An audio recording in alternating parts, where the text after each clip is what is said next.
What's up, guys? Welcome back to another episode of the Orange Crush Hour. It's your host, Jay Mans. Got my co-host, Trav, here. And today on the episode, we got our first guest and a special guest, my boy, Bryce, man, a.k.a. Marvin Mims on Twitter. You guys, I'm pretty sure all you guys know who this dude is, bro. He's the dude with the men's profile picture that everybody be seeing tweeting during all Bronco stuff, man. But yeah, hey, look, man, Bryce, it's good to have you on, dog. We've been trying to get you on for a little minute now. Time and been, everywhere. But hey, look, here we are now. We got you on, man. How you doing? I'm doing good, bro. Thanks for you guys having me. Yeah, I was supposed to come on a couple weeks ago before the draft, I believe, is when you Mm-hmm. first hit me up. And a couple scheduling things happened, whatnot. I got a busy job and everything, but here today. Facts, man. Trav, how you doing, man? Doing good. Glad to have you, Marvin Mims. You can call me Brad. That's fine. I That's gotta fine. call you the Twitter name, man. I gotta give you the juice, bro. That's I'm fine. That's good. fine. Yeah. All right. So look, today we're gonna talk about the defense, man. I want to go over the defense just a little bit. Talk about a whole bunch of things because this probably might be the best defensive unit in the league. To start off, the guys we drafted, man, we had a really good draft class defensively. You guys go check out the draft recap episode me and Trav did. Jade Barron, Q Robinson, and Savion Jones are the new additions to the defense. I don't know if you guys saw, but was that like a few days ago? Chris Harris Jr. was on the K Adams show, and he believes that this is going to be the best defense in the league. I just got to ask you guys, where do you guys think this defense is going to be ranked? Probably around, I'll say the end of the season. Like, where do you think this defense finishes? And just before you guys answer that, this last season the defense finished 7th in total ranking, 19th against the pass, but that was, man, shout out to Levi Wallace for that. Third against the run and third in points. They gave up 18.3 points a game. But what do you guys think with all the additions we got where this defense is going to finish off? Trav, I'm going to start with you. Go ahead. Uh, I'm yeah, new here. You got to remember. yeah. I think the defense is gonna be one of the best. I think it's gonna be the best in the AFC for sure. The Eagles still exist. I think the Eagles are gonna be really good too. Um, you know, I'm going to stand on Jade Barron is going to make up for the nickel giving up so many yards. God. Shout out to Jaquan McMillan. All do love. Can't wait to see Jade Barron start every Sunday in the nickel and have Riley Moss healthy. And I don't know, like the number combo that those guys have now, 21, 12, and 2. We should call them the 2 squad because they all got 2s in their number. Bermuda Triangle. Yep, I think that defense is going to be the best in the AFC, 1,000%. Mm-hmm. Yeah, I kind of agree. I look at like all the other defenses in the AFC that can kind of contend with us. Maybe Baltimore, maybe Houston, but top to bottom, like, come on, bro. Like, Denver's defense like wipes everybody in the AFC. To be fair, yeah, the Eagles, that fucking best D line in the league. Debatable with us, I would say, but Mm-hmm. shit, that Super Bowl performance kind of elevated them, in my opinion. I would say. Yeah, that shit was crazy. Um, I would say top two, very confidently. We play in a harder division in terms of like quarterbacks and all that. So, and like the way how do you explain it? We did kind of get torched by the Chargers twice last year, slightly. Mm-hmm. Um, Yeah, kind of. I Yeah. would I would say confidently top two in the league, Okay. best in the AFC. Yeah, I'm kind of in the same boat with both of y'all. I think definitely this year we got deeper as the defense. I don't think like because we didn't really let a lot of key players go. Cody Barton was really the main guy that left, and if I'm forgetting anybody, let me know. But I think Cody Barton was the only guy that we really let walk, and we replaced him with Drake Greenlaw. So I'll take that as for sure an upgrade. But I think just the depth now. I think a lot of the games where the defense gave up a lot of big numbers was when the Ravens game when PJ Locke was out and we had Devon Key in there. Good lord. And then obviously, the Cleveland Brown game when we had Levi Wallace in the game and he gave up over 200 yards for sure, for sure. Like he brought that's why our passing defense was ranked where it is to finish off the season. But I think just in terms of depth purposes, we might be number one. It's just Philly's defense is crazy because one thing they brought back Zach Baum, but they did lose CJ Gardner Johnson, but they got a lot younger on their defense, losing Milton Williams as well, replacing him. So I think, just because all the veterans we got and just the depth we have on our defense, man, we got a chance to finish first in the league. So I'm with that on it. But as far as the nickel goes, man, shout out to Jade Barron. But I will say, you ain't got to disrespect my boy J Mac like that, man. I'm not. I really think it's a place of improvement. I mean, you can't give up the most receptions for a DB in the league with almost 10 yards of reception. Every time you're targeted, you're giving up a first down. You cannot do that. I mean, and yeah, we can argue Riley Moss was hurt, and when he came back from injury, he didn't look amazing. But before injury, he looked pretty damn good. And then you add Jade Barron, which statistically was the best corner in college football, and then you have Pat Surtain. So I mean, I'm going to take that all day. And then if at worst come to worst, if a safety goes down, you can move Jade to safety. You can move him outside. He's a guy that offers more than J-Mac. And I agree. Keep J-Mac as a backup. Maybe put him in some special team packages. And that's great, bro, because if something happens and we got to move Barron out to safety or on the outside, guess what? You still have Jaquan McMillan. That is, I think he's an average corner. Do I think he's great? I don't think he's great. I think he's average. I love fucking McMillan, bro. Fucking undrafted, fucking just was a beast from day one. Like, I believe he should have had like that pick six. I think it was our first year with Russ, 2022. Yeah. It was week 18. And yeah, pick six that was called back should have been pick six. And like from that day, I was like, dude, this dude should be starting. And sure enough, he was fucking 2023. He was super fucking underrated. He was our CB2, like widely regarded. Shout out, I think it's Brett Coleman on Twitter. He's a big Jaquan McMillan fan. He allowed like the most yards in the entire league last year or something like that. I think the most receptions allowed with an average of almost 10 yards a reception. So didn't look too good for him. And I think that's a little misleading, I feel like, if that makes sense. Because like you watch McMillan last year, I really wonder if it's just, I don't know how to explain. There were times where I thought, okay, he's just as good as he's always been, right? He would allow like those every like 5 to 10 yard like pass plays that would be first downs, and everybody would start shitting on him for it, right? But you gotta understand, like, we have the fucking defensive player of the year locking down one entire side of the field, right?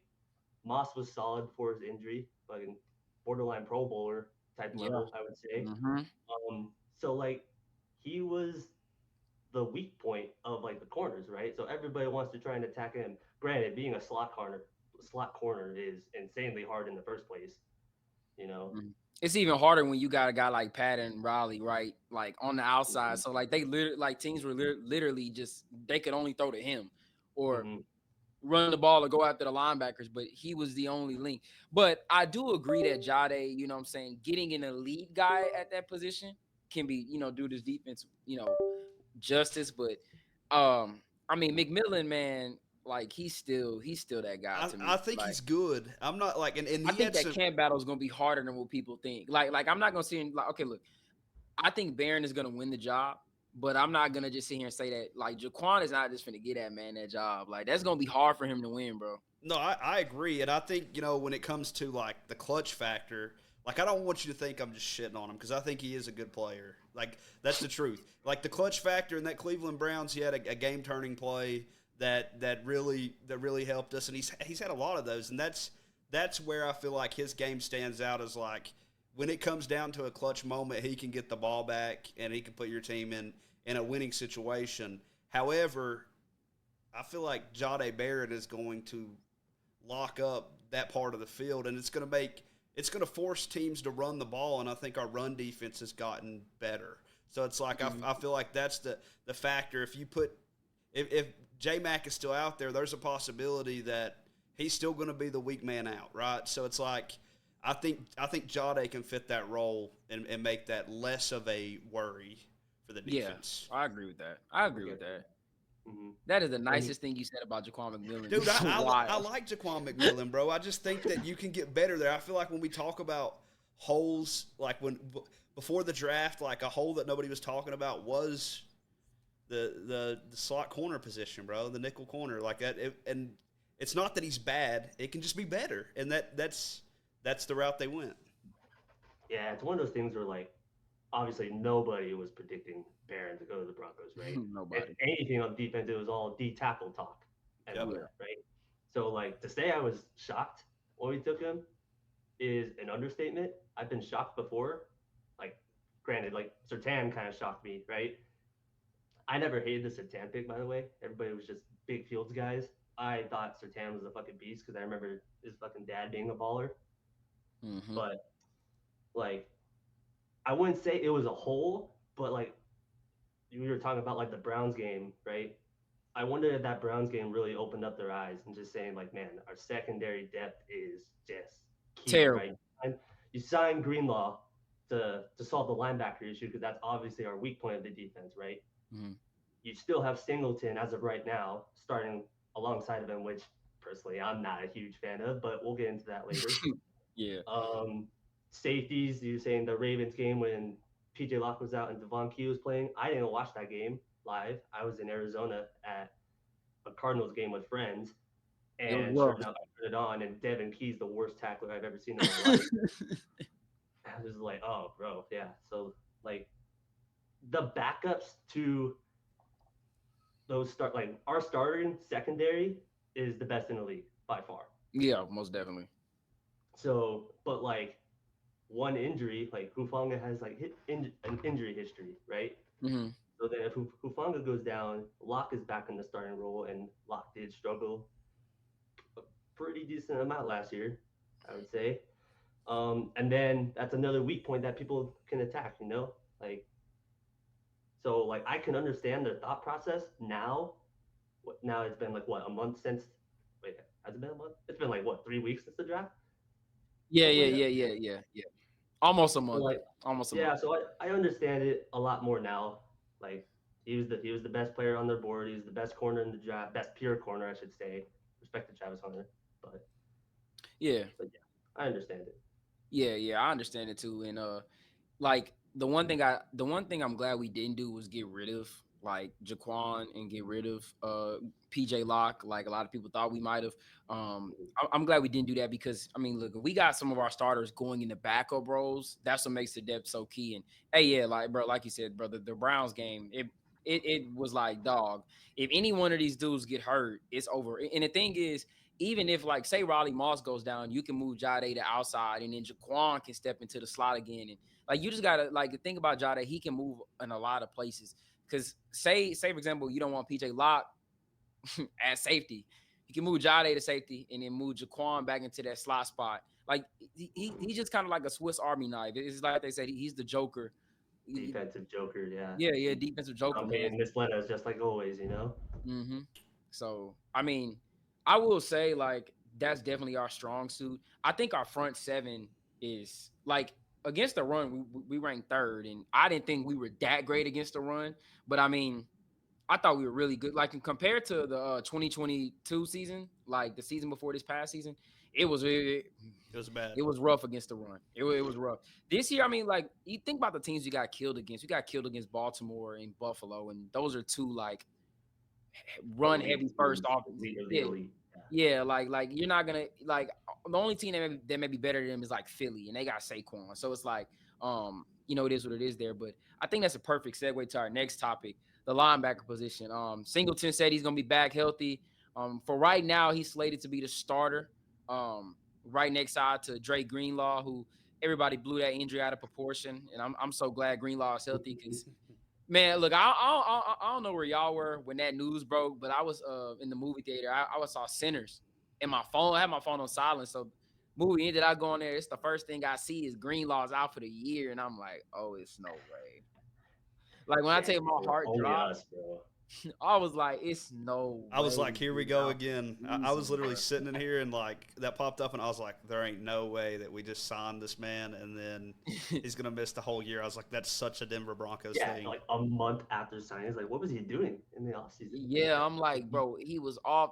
He was away. Like, I'm like, it's no way this dude's out. But hey man, San Francisco put out that report, man. Fuck them. But it is what it is. He's gonna be healthy. But yeah, Alex Singleton is the guy that's right now listed as the starting, linebacker next to him. Do you guys think it's a chance that Drew Sanders, Lavelle Bailey, or even Justin Strnad, which I don't think Sherrod is gonna start over him, but I'm gonna just throw him in there. Do you think it's a chance that one of those three guys could take Singleton's spot right next to Greenlaw? I think so. I think. I mean, Singleton's a great tackler. I'm going to just say that. He's a guy that's going to go make a play and make a tackle. But in coverage, I mean, dude, I think Drew Sanders. We've not really seen enough, right, because of the injury history. But at the collegiate level, Drew Sanders was one hell of a player, and I think if you can just get 75% of what he did at the collegiate level, I think he starts over Singleton. He's better in coverage. He can tackle just as good. He's also probably better like as a pass rusher. So, I think Drew Sanders is my favorite to steal the job. But I also think that they're going to rotate. Like those two guys are going to rotate. So Okay. Yeah, I feel like they kind of missed out on like the development with Sanders because last year they were all like, we're gonna move him to edge rusher, like because we believe he could be an elite edge rusher on his team, right? The injury history is just another thing that's a big question mark, right? If he could be a starting linebacker along Greenlaw, right? Like you said, Singleton's a great tackler and a dog, by the way. Like I earned so much respect for him playing that entire Bucks game on that torn ACL. Like respect to him. I'm very surprised that we didn't cut Singleton. Nonetheless, that he's probably going to be starting alongside Greenlaw. Like, Yeah. if there was anybody in the draft that I thought we would take that was a defensive player, I thought it would have been Jahad Campbell. Jahad Campbell and Dre Greenlaw, like fucking yin and yang, right? Like Yeah, those that would guys have been complement each crazy. other so perfectly, I felt like. But they're putting a lot of faith into Singleton, who's on the wrong side of 30, coming off a torn ACL, right? Not a very good pass covering linebacker, right? Great tackler. He's all over the field, just like Greenlaw. Greenlaw obviously is great at everything, but yeah, I wouldn't be surprised because Sanders, that's what he was drafted as. He was an elite coverage linebacker out of Yeah. Arkansas, right? Mm-hmm. Like he got injured his rookie year, I believe, or it was actually like during the offseason last year, if I'm not yep, mistaken. it Yeah, was. yeah, yeah, yeah, yeah. He got hurt in camp, I think, or Yep. before And they camp. So said, like, yeah, and then they said he would come back, and they're gonna try him out as edge rusher. I'm like, that's kind of okay, whatever, I guess. But like, that wasn't his strength when we drafted him. He was an elite pass coverage linebacker. So, and that's exactly what we were missing, right? mm-hmm. Like Barton was great last year, very underrated. Kind of sad he's gone, but he's also a bit up there in age, right? If I'm not Yeah. mistaken. So it wasn't the end of the world. Sternad was solid at times last year. Probably not a long-term starter, right? As you said, probably just a depth piece. And then Lavelle Bailey, respectfully, I feel like we haven't seen a whole lot from him other than that pick six in that preseason game, which was awesome. But yeah, I think that's where I stand with it right Yeah. now. I think Singleton will hold it down for a little bit, Mm-hmm. but I think Sanders has the potential to take it from him a couple weeks in. Yeah, I think. See, I think this is a position that I wouldn't be surprised if, like, after the preseason, when teams make their cuts, that someone gets cut and the Broncos could potentially go get like a veteran guy to kind of fill in that role. But I think overall they do want Singleton to make the team because they raved about him the whole time he was gone, and it just seems like one of those things where they probably like him, just his leadership and kind of the energy he brings. But I would not be surprised if Drew Sanders is just would just kind of take the job just on the coverage aspect. Or I could also see them doing like a 50-50 thing, like on the like the plays we don't really run man, they're taking Sanders out and putting Singleton in. But I think overall, I think Drew Sanders is kind of the better fit for this defense now because I think with the defense we got now, you can run man across the board and just let your pass rushers feast.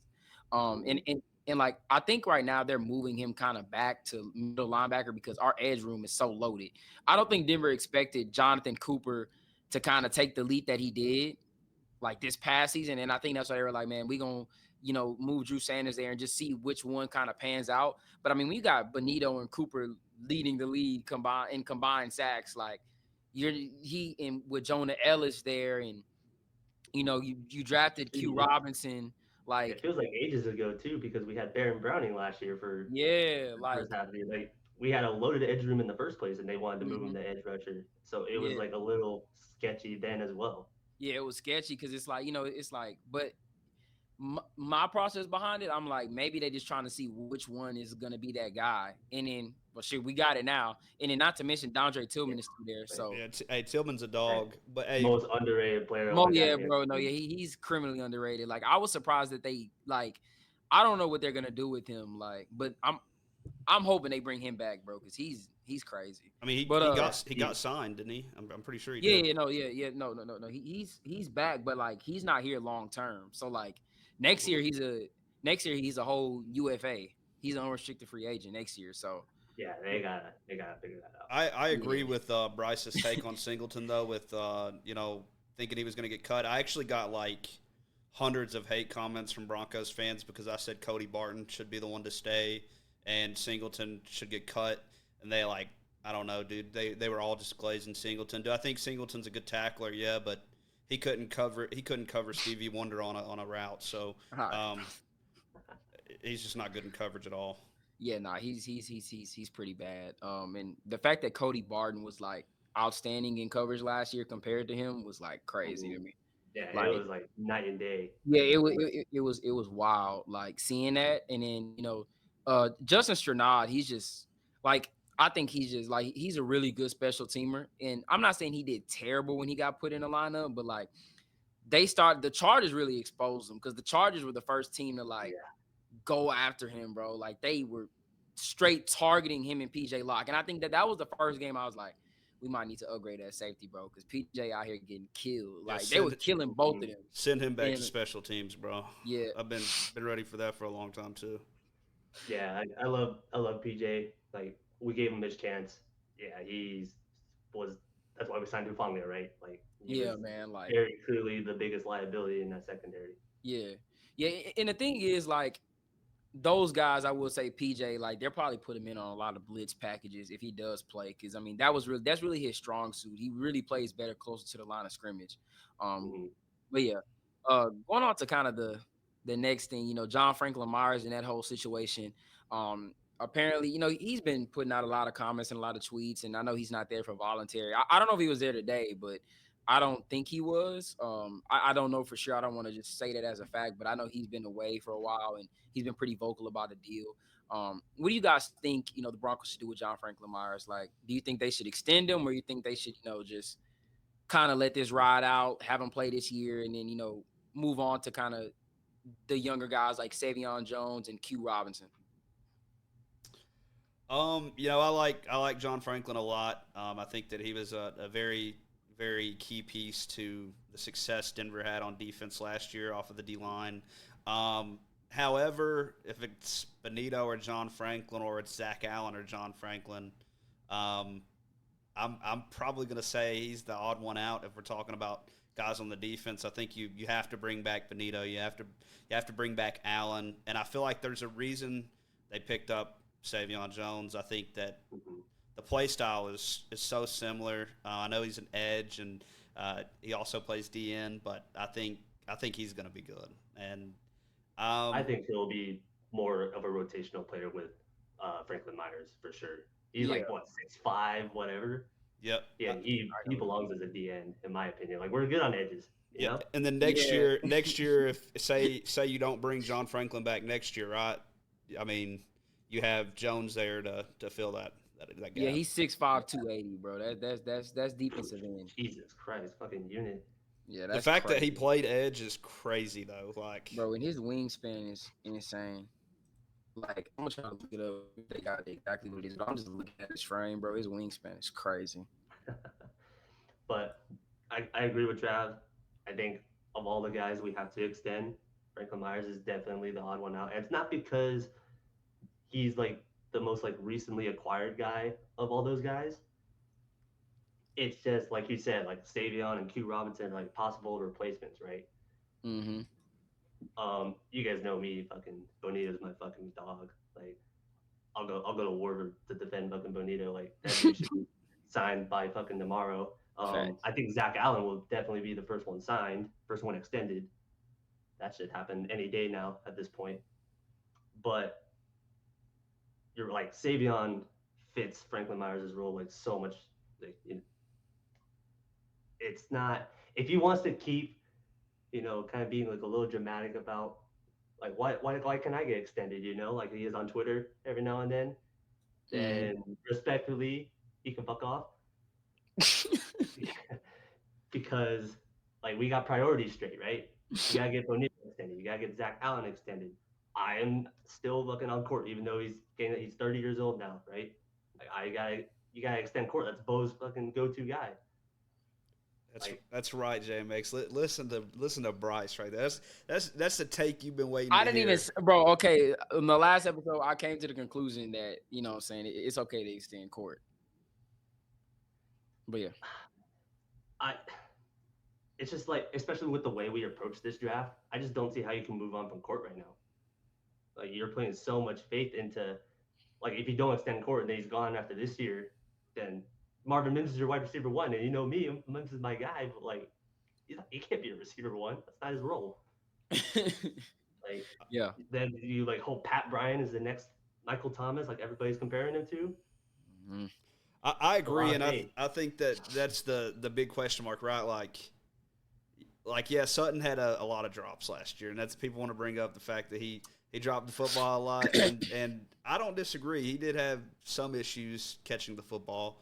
But at the same time, if, say, they trade him or they don't pay him, right, and he walks after this year, you got to hope that Pat Bryant's ready. You got to hope that Troy Franklin is developed. You got to hope that Devon Vele, a 27-year-old year two guy, that's crazy. is developed. And then, I mean, I think Mims is really good, right? I think that he's our future, and I think that he's going to be one of our best receivers just like he was last year.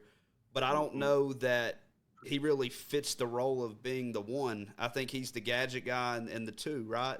I think you're banking on Pat Bryant if Courtland Sutton is not paid or moved. And it's like we don't even know. Like I hope that he's as good as I think he's going to be, but we don't know. Yeah. For me, I like on Franklin-Meyers a little bit.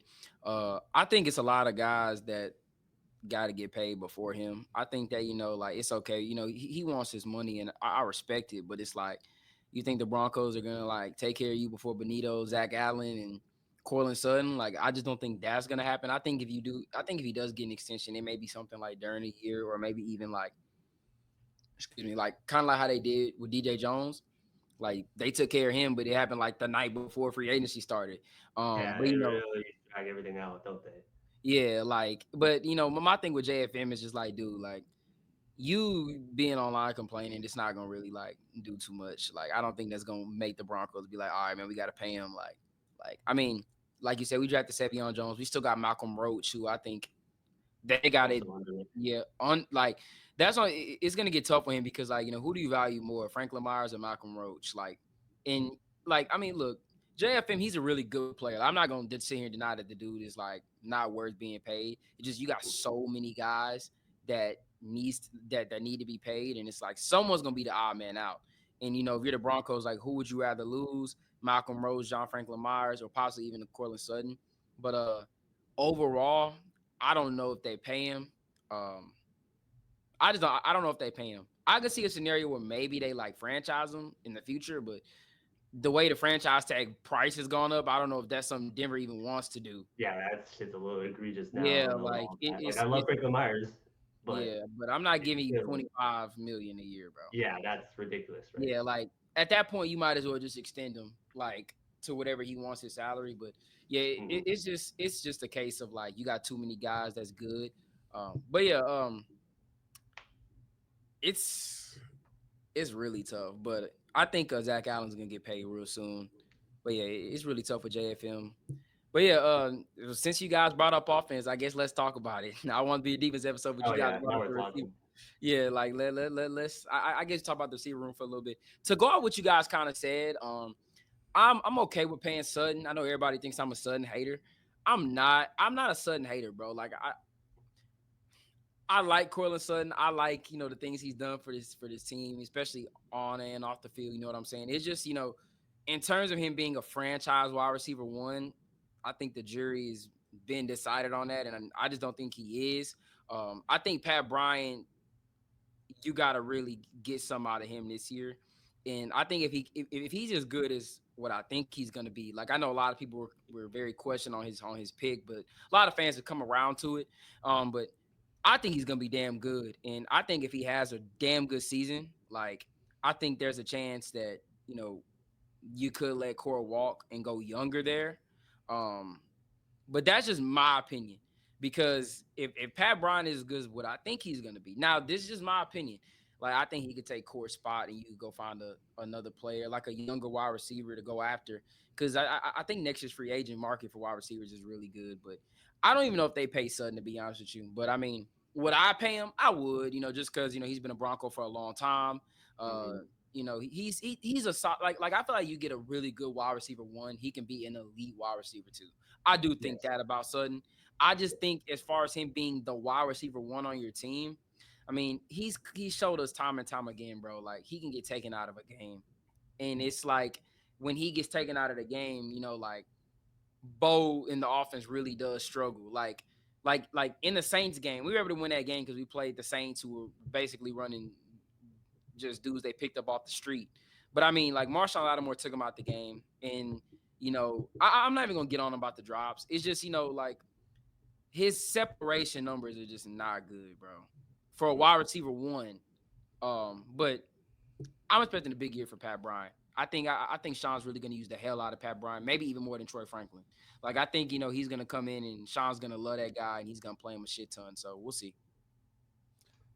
Yeah. Yeah, so like going back to Court, like what you said, Mhm. like him not being like a wide receiver one. That's how I kind of view both Court and Mims, right? Like right now there are one and two, but they're more perfect as our two and three. I feel like, Yeah, right? We're missing this that that alpha dog. all around alpha can do fucking everything. Obviously, like you think of like someone like Jamar Chase, he does it all, right? So Mhm. like I was heavy on like receiver this draft. Like I love Dick Buka. I know you guys love Dick Buka. I think you fell to your knees when that pick happened. But I was a big Luther Burden guy because Sick. I'm still sick I about that, yeah bro. I was a big Luther Burden guy Yeah, because I saw shades of Jamar Chase, and that sounds crazy it's in not retrospect.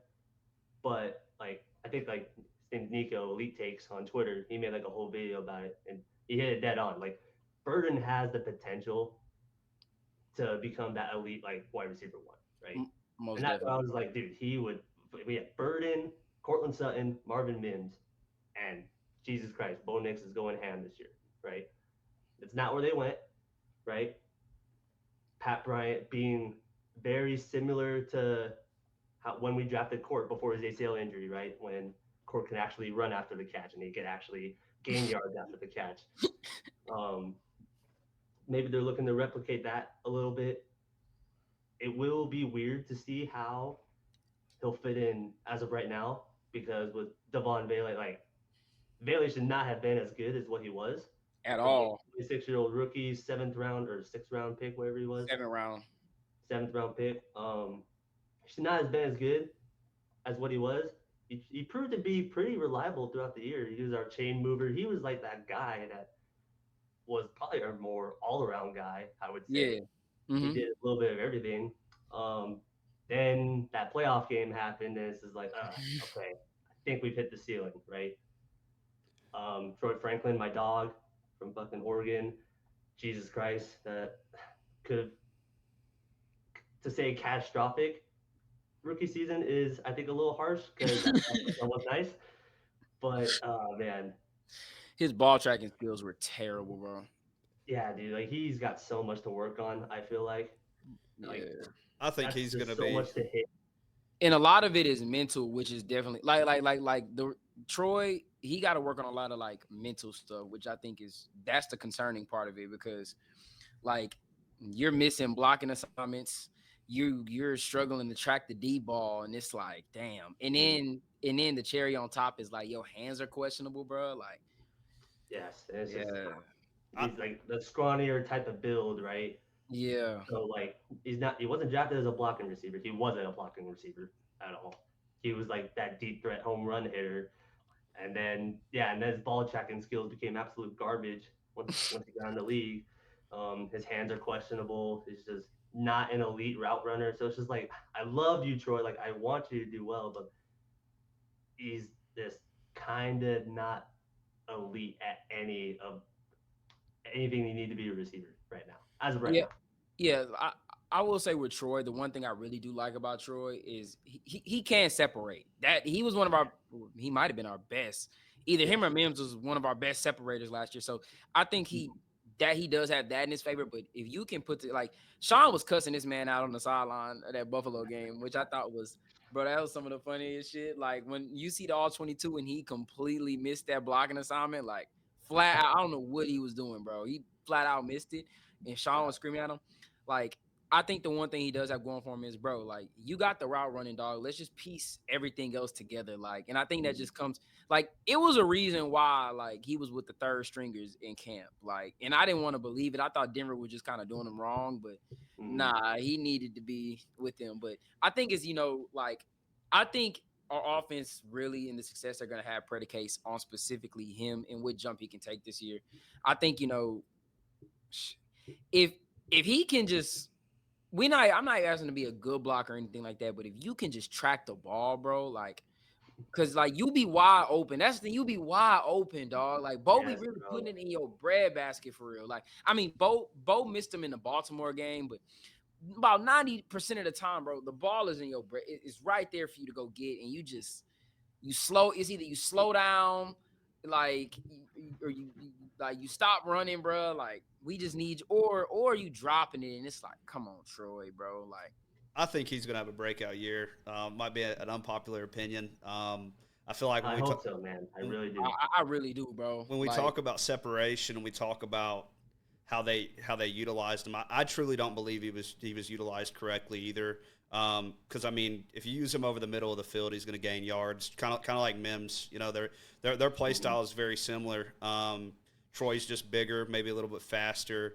He just needs to work on his hands and his tracking, which I think, we've seen guys do this before, and then year two, jump out and be really good. And I mean, we've seen Bo with him at Oregon. I mean, he was their best receiver. And probably the best receiver in Oregon history. Yeah. I think that he can really turn it around. But on the receiver conversation, I think that that's the reason we got Pat Bryant is you got that Bills game. They went out and got a guy that had one drop and 78 targets. 52 of 54 of his catches were a first down or a touchdown in college at Illinois. So he's a guy that is going to give you a first down or give you a touchdown. He doesn't drop the football. God, hopefully I'm not jinxing him, but in college he did not. He was a really reliable receiver, and people are comparing him to Michael Thomas. He wears 13. He plays in the Big Ten. I don't know if I want to do that. I think that. Yeah, let's slow a roll just a little bit. You could put him in the slot and maybe get some of that production, which would be cool. But Michael Thomas is a guy that, I mean, he was, for a handful of years, a really, really great receiver. So yeah, man, Michael Thomas is, like the Saints comparison. Oh, go ahead. My bad. No, I was gonna say, like, bro, we're talking about a dude that was the best receiver in the league at one point. So, like, I don't know, man. Like, I mean, he could be that, but definitely not out the gate. Mm-hmm. If he is right out the gate, then we got something special, and he's wide receiver one immediately if he's Michael Thomas. Then I'll take everything back that I ever said about that pick, right? That's what we're hoping for. Happy. I don't care if I'm wrong. I don't got an agenda against him. But the comparisons to like these old Saints players is getting just like really. It's really definitely like, it's like, bro, like not everybody finna beat somebody from the Saints. Like, I do think that shit funny. Like our 7th round tight end who has 4 touchdowns on 4 career catches and like 25 snaps is the next Jimmy Graham because he used to be a basketball player. I was like, okay, like Sean is kind of to blame though. I mean, Sean Payton, openly comped Pat Bryant to Mike Thomas. He openly comped Caleb to Jimmy Graham. And I mean, if you look at Jimmy Graham's college stats at Miami, he played 1 year of football He was a basketball player. He had more receptions for better stats, but like I see why they're doing it, but at the same time, it's like this guy's a 7th-round pick. I don't know that he's gonna be. If he's Jimmy Graham, then great, right? But right. I don't. 100% touchdown rate. You can't ignore that. Yeah, I don't know that. That's crazy. He's a 7th-round pick. It's the same thing with Devon Vele. You know, a lot of us last year were like, "What the hell, bro?" Devon Vele, a lot of people didn't think was going to make the team. I mean, that's just the point. They were like, "Oh, he's a 7th-round pick. He's 26."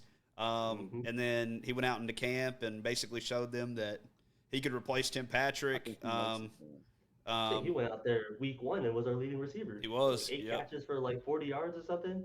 Yeah. So they saw something in him. Yeah, I'm gonna be honest. I think Lohner makes the team, like regardless. I think Troutman or Kroll is up out of there. I don't see them cutting Nate Atkins. I think they're gonna keep Nate Atkins just because he can play fullback and they can kind of move him around a little bit. But I think Troutman or Kroll is up out of there. I wouldn't be surprised if Travis Thoss makes the team, that kid from South Dakota, and they put him at fullback because he can catch and he can run the ball. And if that happens, sorry to Nate Atkins, bro, because he would be the one odd man out. We re-signed Burton too, didn't we? Yeah, I think we did. Yeah. Okay, 3 fullbacks. Oh yeah. But Thoss can play running. He's really primarily a running back, but he's like a play fullback too. But I don't know. Dog, as a fullback too. Who cares? Yeah. Yeah. But yeah. Which kind of leads me to my like the last thing I do want to talk about for the receiver room, and then you can move on to the last defensive thing. So hey man, Bryce, Marvin Mims, I just gotta ask you, why is Marvin Mims your guy? And then I was really 2 questions. One, why is Marvin Mims your guy? And 2, what do you think his stat prediction is gonna be for next year? So I think I don't know if it was at the beginning of this show or if it was pre-show, but I was telling, like, everybody knows me on Twitter. Like, before Mims, I was a KJ Hamler stan, right? Yeah. I love them fucking speedy, deep threat, fucking playmaking receivers, right? That's just my type of player. Like, when we released Hamler, I was devastated.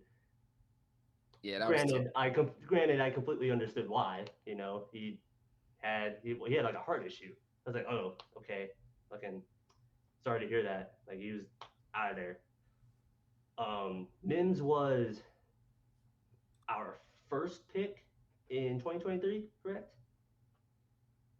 Yeah. The 2nd round, he was our first pick that we had that draft. Mm-hmm. And like I remember like hearing about him, like and like all those like pre-draft mock drafts and shows and all that. And it was like, so I put on film and it was like, dude's a fucking baller. Like, just exactly like what I loved in KJ Hamler. That's why I saw in Marvin Mims. I was like, damn. So now we got Mims and Hamler, and then Hamler was gone. It was like, oh, okay, well, just replaced him, right? So that's exactly what I did. I just fucking turned into Mile High Mims. Like, why not? Mm-hmm. And it was frustrating being a Marvin Mims stan for all of last year, or all of the year before last year, when Peyton wouldn't use him, and it would piss me off. And then like the first half of this year, it was the same way. Like, he wasn't getting involved. You get maybe like 1 target a game. And I'm just like, dude, like, this is your first draft pick in that entire draft. Like, sorry, I'm blanking right now.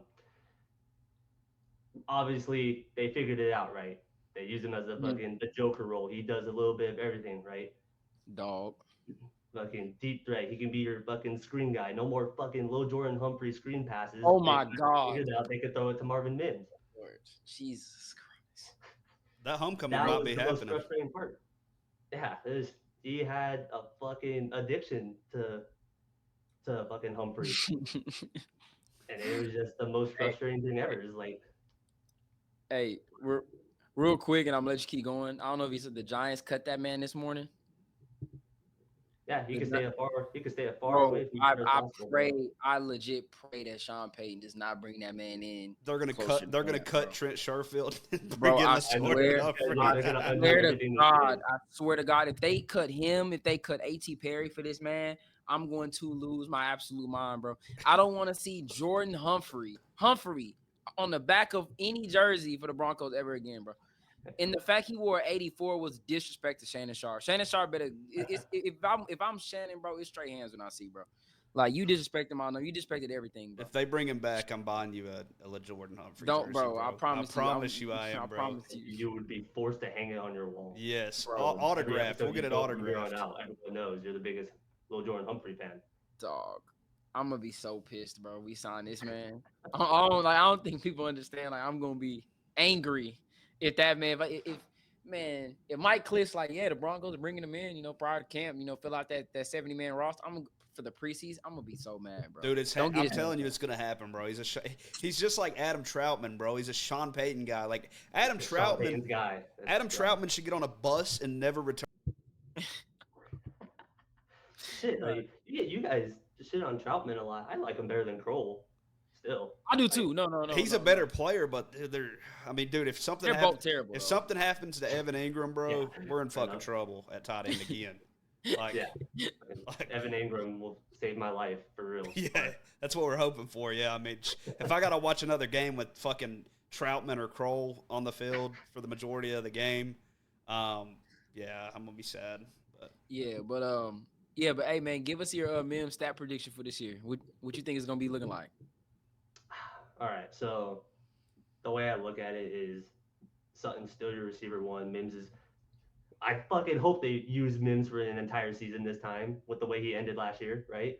So like right off the bat, he should be getting like, I don't know, let's say like 8 touches a game, 10 touches a game, something like that. Hopefully. Yeah.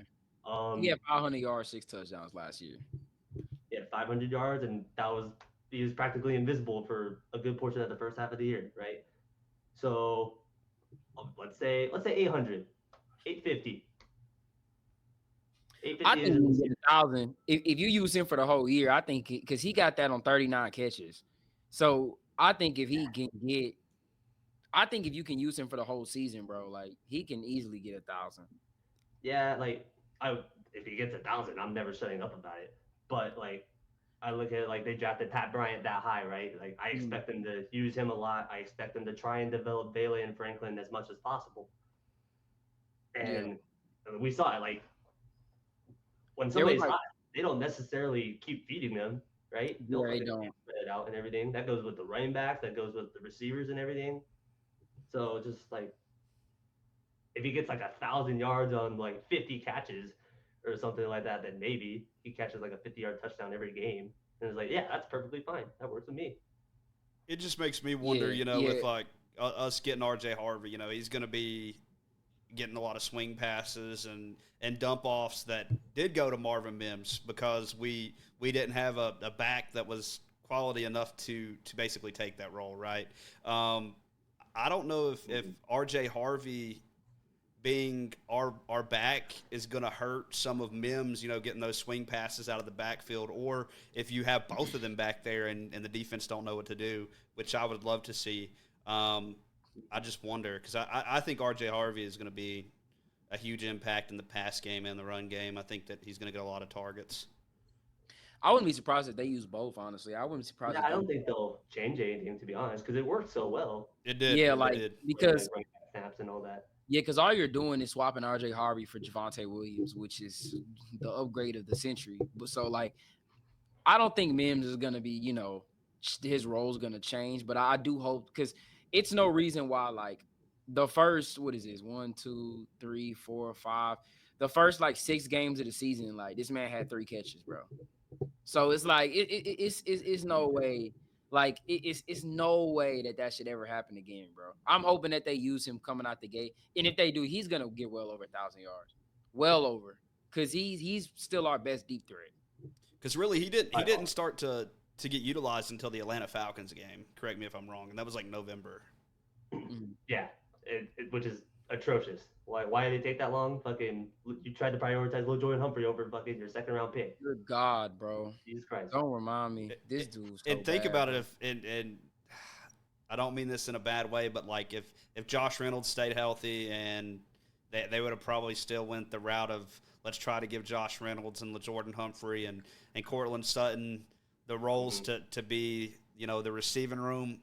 Our room couldn't get open for shit. Like when they put in the young guys, when they put in Troy and Mims and even Vele, I mean, we at least seen production, bro. Like when Josh Reynolds and LaJordan Humphrey and Adam Troutman and Cortland Sutton Oh were my on the field, God. like it was I so can't bad. believe I can't believe they rolled out with that fucking lineup, bro. Josh Reynolds was our best probably receiver those first like 3 games. Yeah, he was, and that's terrible. His ass couldn't get open though. His separating was fucking terrible. Like he was decent though. Like I agree. I think he was our best receiver at that point. Yeah, That's like crazy. he was like he's a prototypical like Sean Payton type of receiver, right? Mm-hmm. It's kind of like that lankier build, like not the greatest route runner. He's just some guy who could like move the sticks. And I liked Reynolds, like it's unfortunate like what happened with him and all that. I'm glad he's all right and shit. But Mm-hmm.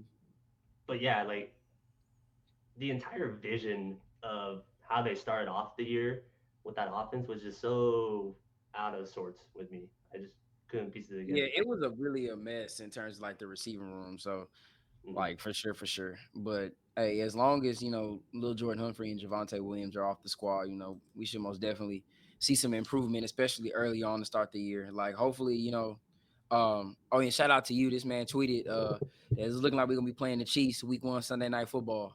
So That's I'm just a rumor. That's just a rumor. yeah. So I know. I probably shouldn't like be troll tweeting a lot now since I actually have sources and stuff. yeah. But that's just a rumor, and I put that in one of the replies. Um, that would be fucking badass. That would be Bro, amazing. I would love that. Like, and we better go in that motherfucker and slap him in the mouth. Real talk. And I'm Yeah, hoping that it Lil Humphrey better is be in out. Denver too. It better not be a fucking Kansas City game. Yeah, it probably will be because they made the Super Bowl Sunday Yeah, night. like Arrowhead and week 1. they opened the season at home the past 2 years then, right? For the season Yeah, opener. So it's like yeah, they're starting to go on the road, those guys. yeah. Just like Like, give us shit, a I shot. hope. Yeah, I mean, if we I play hope. them at home and you get that win, I mean that's setting the tone of like, hey, we're here and we're no joke. Yeah, if you beat the Chiefs on prime time week 1, dude, we're winning the Super Bowl. Or that's the mindset I'm gonna have like the entire time. Like I'm not fucking. I I'm gonna like that. be I like so that fucking mindset. obnoxious. I like that mindset. I'll be like that until we lose. I'll be saying we're going to Yeah. the bowl as soon as week Yep. 1 happens, and Exactly. then Then it takes one shitty game against like the Jaguars, and it's like, oh, no, we're fucked. And it's like, God we're damn like, it. fuck, let's get the number 1 pick now. Okay, Arch It, Manning season, it baby. just be yeah. It just be crazy seeing how everybody is gonna overreact, man. Like I'm just glad football season is almost back. But real quick, I got the last question I got for you guys. Um, okay, so if you could see one player on the defense, like really taking that leap over camp and possibly, taking someone's starting job, which player do you guys think that could be? I mean, I'll just throw some names out. Savion Jones. We talked about Drew Sanders earlier. Do you think Jaquan McMillan, because he's listed as the backup now, do you think he could beat out Jahdae Barron? Jonah Ellis is a guy, you never know. Just give me a guy. I'm gonna go with a guy that I feel like is a guy that we picked up in the draft, and I think that he could actually play in the position of Alex Singleton. I know he's an edge rusher, but I think you can move him to inside, and I think it works. And that'd be Q Robinson. I think he's just a complete dog, and I think he could steal it. With that. Yeah. Like I was gonna say when we drafted him, I put a tweet out and I was like, bro, this dude could be like what we kind of was hoping Drew Sanders could be. Like, move him around, but bro, his speed is like crazy. Like the way he gets off the line, I'm like, bro, Vance Joseph, like that's what I could see because our DC is Vance Joseph. I could definitely see Vance Joseph be like, bro, put this guy at linebacker, I'm gonna blitz his ass every fucking play and just have him unleash hell on every single quarterback. Like, cause he legit. I don't know how he is in coverage though. But I'm like, bro, with his speed, like it should translate to the league well with his speed and versatility. But yeah, Him being I like that pick, guys. alongside Greenlaw, that'd be a really good fit. I feel like. Yeah, and I mean he's not Um, small, so like he can most definitely play linebacker for yeah, sure. yeah, and I wanna get something just straightforward because like during the draft I was like kind of like rage tweeting a little bit just because like I don't hate like the players we drafted in that case. I was just kind of underwhelmed of like how they approached it, right? That doesn't mean I don't see the vision with all the players we drafted, right? Like Q Robinson, he could be that he could be that extra edge piece, or he could fill in that Alex Singleton role as a backer, right? Savion Jones, like listed as an edge, and right away I was like, oh, geez, why are we drafting another fucking edge? It's like draft some fucking receiver or something, please. But then like he could possibly be a JFM replacement, right? So I don't hate that or anything. Pat Bryant, like I wanted like I wanted a flashier pick at receiver. So it was like when we drafted Pat Bryant, I was like, okay, with the receiver, can't complain. It's a little underwhelming. I wanted Jalen Royals, but it doesn't mean I'm gonna fucking root against Pat Bryant. I see the vision. He could be either a Sutton replacement or he could be your new receiver 3, receiver 2 possibly over Mims. Mm. But and going back to your question of like who I could see taking a role, I'm still gonna go with Drew Sanders, just because that's what he was supposed to be when he was initially drafted, was a starting middle backer for us. I just and hopefully what if Alex Singleton after an ACL injury becomes the best covering linebacker of all time? That's crazy. Hey, that'd be amazing. If that happens, I'll buy his jersey, but I don't think I'll have to. Hell no, he still wears 49. I'm still not buying that shitty jersey. But I would still lean Drew Sanders in my opinion. Okay. Yeah. For me, it's tough. Trav did kind of steal my guy, so I got to go somebody differently. So I'm gonna probably go. I'll go Savion Jones. I think he's kind of in a really good spot. Like, I think maybe out of the rookies outside of like Barron, like I think he's gonna see probably the field the most because he's basically replacing Matt Hendrickson and Jordan Jackson, who Jesus Christ. So I mean, he's gonna be the guy to kind of rotate out of them. So I'll go Savion Jones. Like, I definitely think there's a possibility that we trade JFM like before the season starts. I definitely think that's in the cards, especially with the way he's acting right now. So, if that's the case, then Savion Jones is slated to. At that point, I'm pretty sure. I think start. I mean, I'm pretty sure they'll probably start Malcolm Roach, but I think Savion Jones will probably be like the starter. You know, like they'll probably rotate the 2 out. So I'm gonna go Savion Jones. Yeah, I wouldn't be surprised. But yeah, did you guys want to leave off with anything before we in the episode? Shoot, what do you guys think of Jade Barron and number 12? See, I didn't hate it, bro. I feel like everybody just be having. See, I was more kind of like, why the hell is RJ Harvey wearing 37? That was kind of where my that is fucking atrocious, and everybody knows it. Like, that is nasty.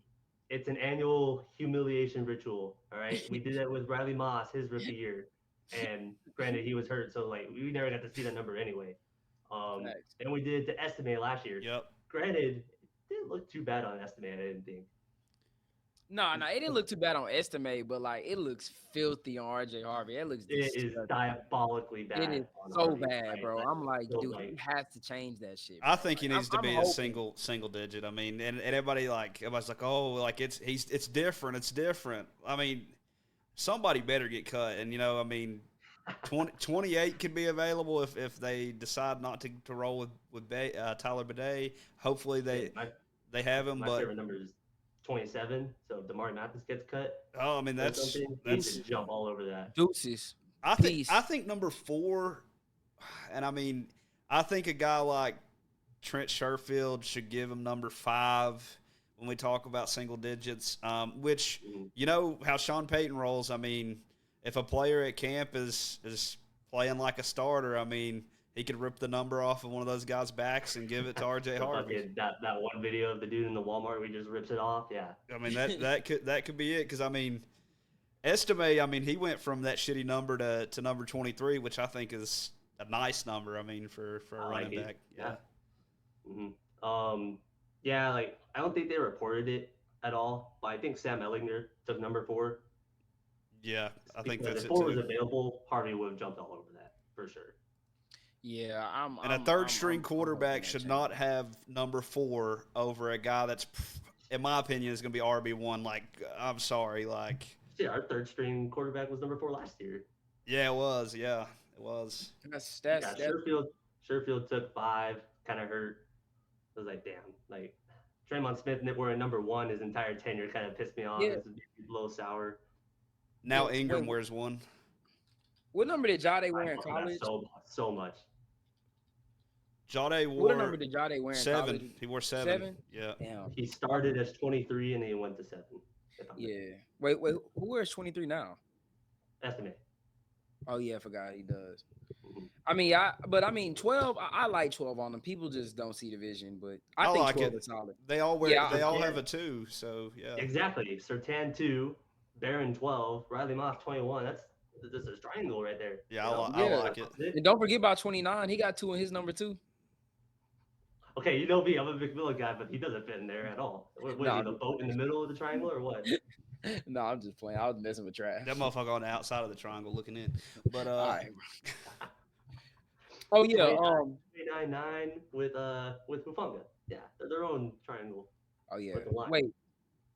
What number is Sufunga wearing? Oh, he's wearing 9. That's right. Number 9, yeah. I Yeah. fuck with that too. Facts. Oh yeah, and one thing I bring up that I almost forgot. Didn't we cut Matt Haack? Yep. Yeah, so it was looking like something must have happened today where they was like, yeah, Crawshaw, he's not losing his job. Like, I mean, dude, like people were pissed at that pick, you know, and I'm just going to touch on it before we end. People were pissed at that pick, but people don't realize, like, with the way that this team likes to utilize special teams and sometimes throw a trick play in there to convert, Crawshaw is the fastest collegiate punter in the draft. He can literally tuck the ball and run it for 15 yards. Like, he is so fast. And so, yeah, I was saying, like, I was like rage tweeting that entire like draft. Dude, I actually love the punter pick. I love the Crawshaw pick for like no reason at all. I was like, this dude's gonna be he passes the name test. You know, he took an ugly number as a punter. Yeah. He's just fucking getting rid of options. It's like, I fucking love the dude already. He has a big leg. Bro, he's gonna be good. Didn't he choose 39, bro? Yeah, he took Levi Wallace's number. He took the ugly number. That's disgusting. But oh yeah, they also cut the long snapper they brought in, so it's looking like what's his name? Fabroni is going to be starting again, and Crawshaw's the punter. So yeah, special teams like they filled out, so it's looking like it's going to be the same crew. Well, you know, new punter, but other than that, it's the same crew. Mims still going to be the return guy. Will Lutz is still there. But yeah, I think that's it. I think we covered pretty much everything. Yeah. But yeah, that's gonna do it for this episode. Thank you guys for tuning in. Make sure to always hit that sub button, leave a comment, you know what I'm saying? Keep showing us some love. A huge shout out to my boy Bryce, man. If you're not following him on Twitter, make sure you go follow him at Marvin Mims, man. He's pretty active on there in the Broncos community, bro. So make sure you guys go tap in with him. But yeah, that's gonna do it for this episode. Till the next one. Peace out. Peace.